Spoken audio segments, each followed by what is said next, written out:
Eric, do you have a comment? Comment about that. You know, for 192 years, until the 68 Gun Control Act, felons were still allowed to own guns.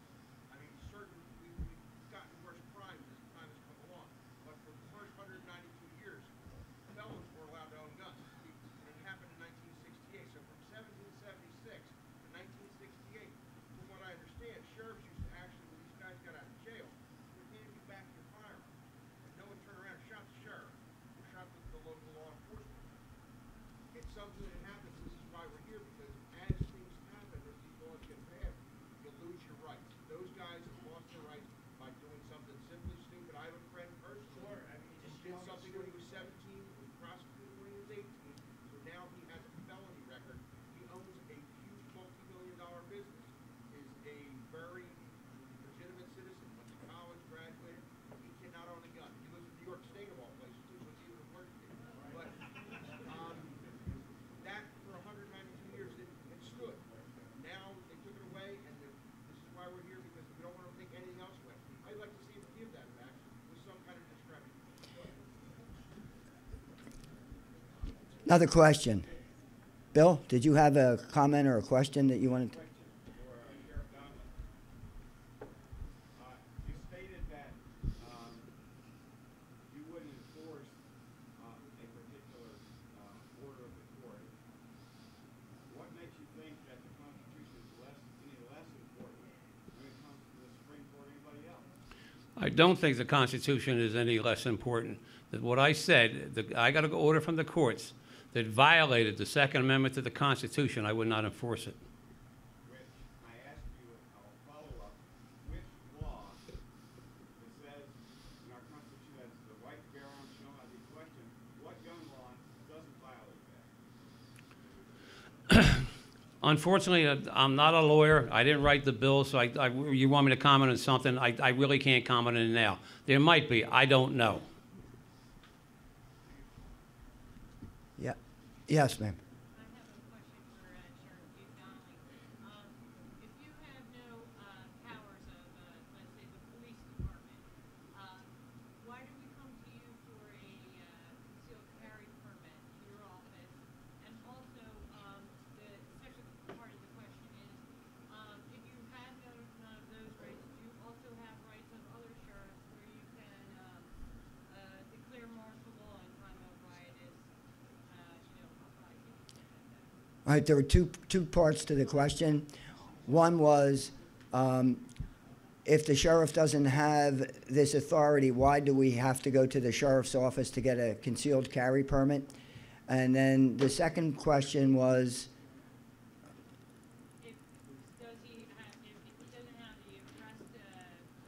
if he doesn't have the powers to arrest, still have the power of sheriff deputizing people in times of riotous. does he have the power to deputize people in times of rioting and potentially to implement martial law? The reason we give out the license to carry is because the state set it up that way. They give it to the county sheriffs and not the individual police departments in the counties. The second part of your question, the answer is yes. And for breach of the peace and stuff like that, we can form the posse. I have the authority to do it that way, yes. Thank you. Yes, sir.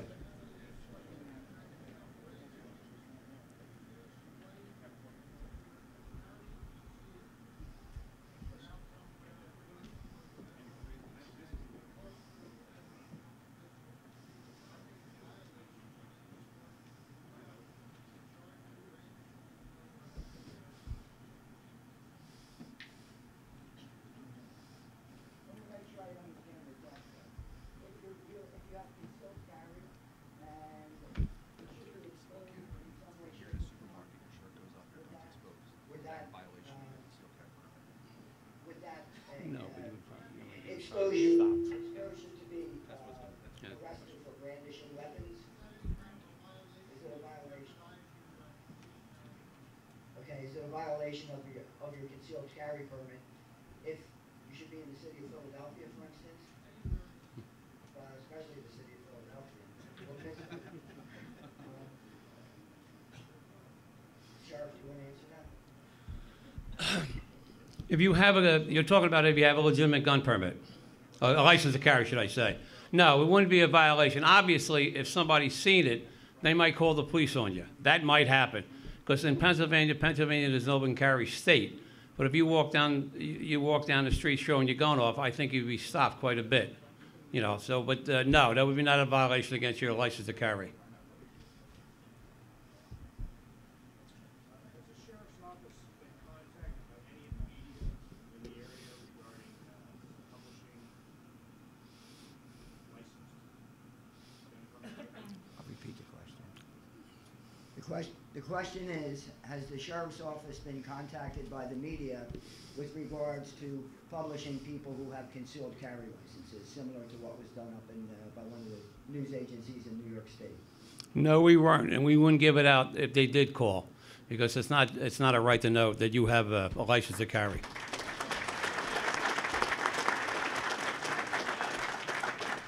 Yes, ma'am.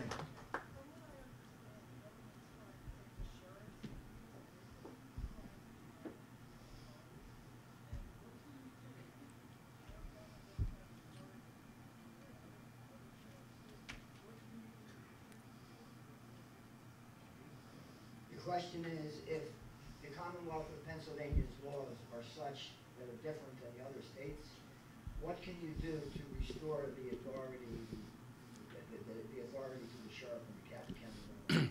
What you would have to do is get a hold of your state legislatures. All they would have to do, as the Supreme Court said, we got to be by statute to be able to enforce laws. And if we can do that, it would just take 2 words in the book, and sheriffs. That would be it.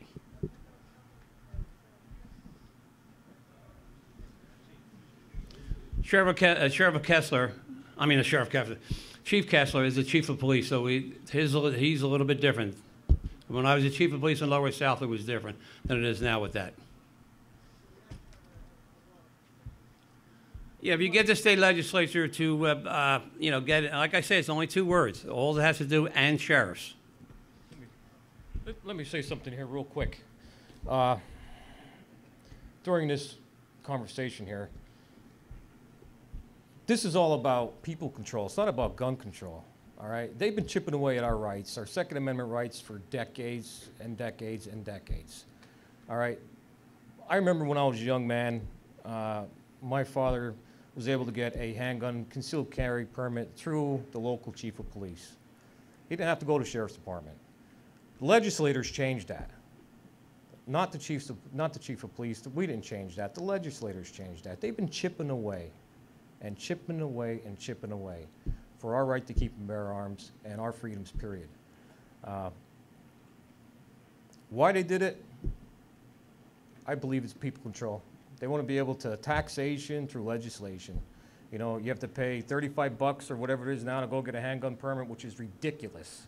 I think it's ridiculous. They have to pay the county to carry a gun. It's ridiculous. I don't agree with that.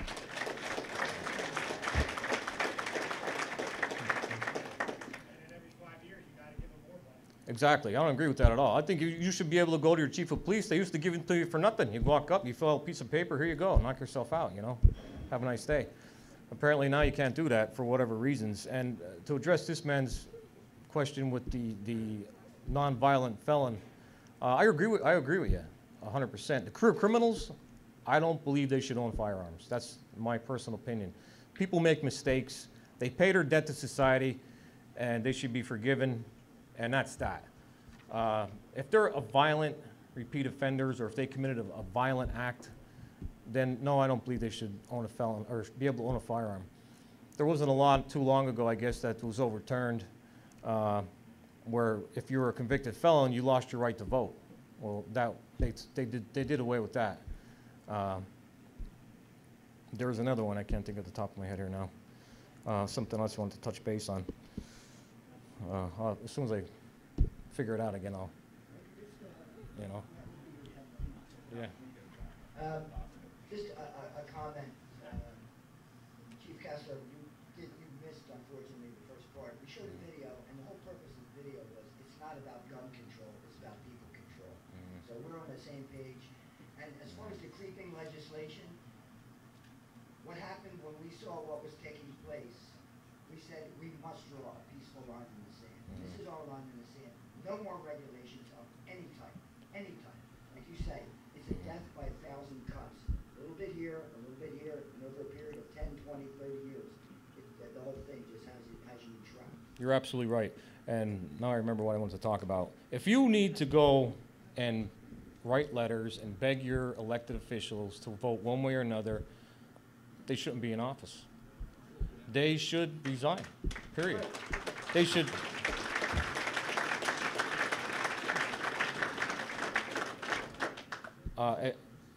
They need to resign. They're not upholding the oath to the office they took. They put their hand on the Bible and swore an oath to their country, to the Constitution.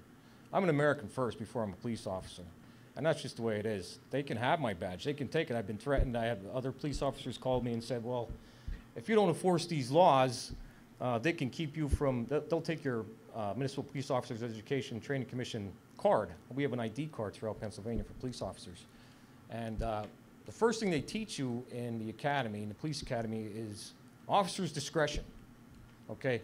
My discretion is, if I don't give people DUIs. I think that's just, that's me. I don't give people DUIs. I give a lot of people rides home, and I take their cars, and I tell them I'll see you tomorrow when you're sober up, but I won't give them a DUI unless it's a last resort. If they're in a horrific accident of some sort, then I got to do what I got to do. That's called officer nullification, or police officer nullification, but they use it as police officer discretion. So I use that a lot in my job. I'm a different breed of police officer. I come across of,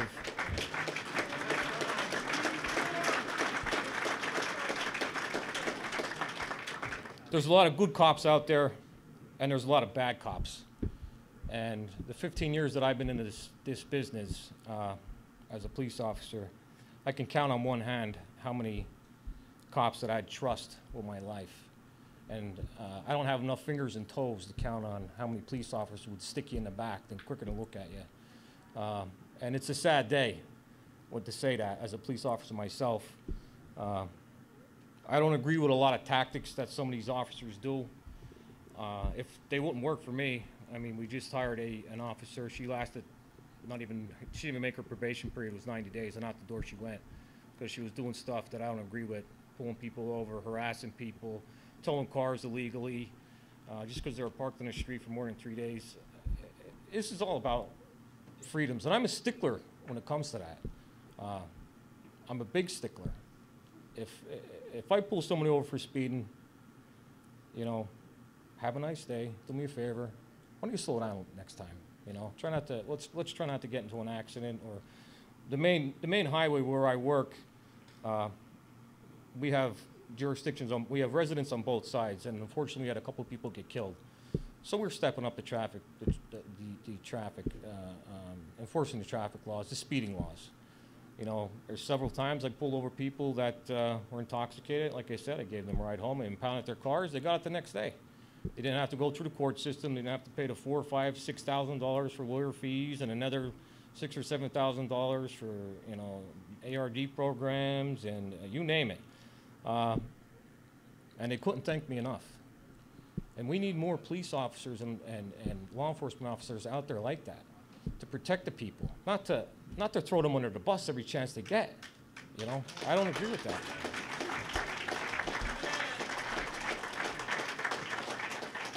One more question. Yes, ma'am.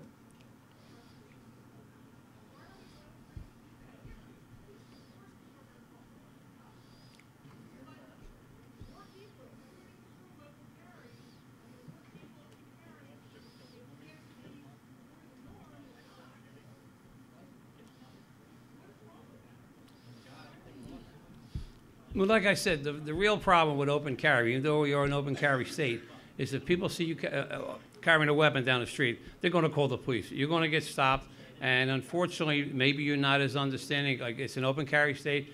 Everybody knows that, right? But you're going to be stopped because we don't. As a police officer does not know who you are. That's why you're going to be stopped. The license to carry concealed, right, is set up for your protection. Basically, you're out there with a weapon, right? Nobody has to know about it. You're not getting stopped every place you go because you walk in the wrong place. People are going to be calling the police on you. That's why.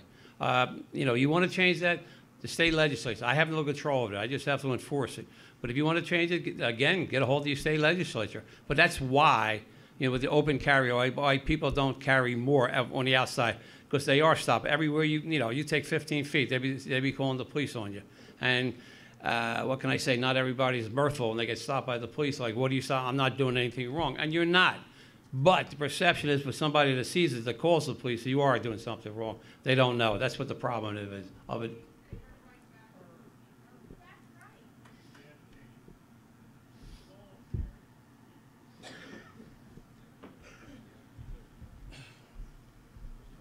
This is the end of the Q&A session. We want to thank Chief Kessler and Sheriff Donnelly. Let's thank them.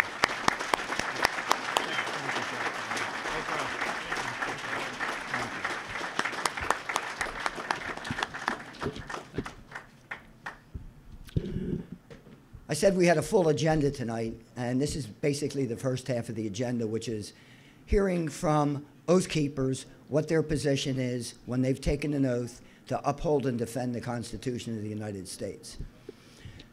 The second portion of our agenda is to take a look at what the action teams, the committees, and the teams have done in the last month. Now, keep in mind, this group has been in existence for about 10 weeks right now.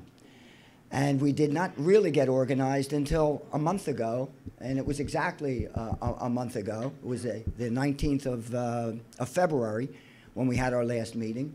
And in 4 weeks, we're now going to hear from the 4 different teams that were formed at that point to get an update on what they've done. Keep in mind, education followed by action. Our first speaker is going to be Dave Sager. Dave is going to talk about what the Legislative Committee has done. Dave?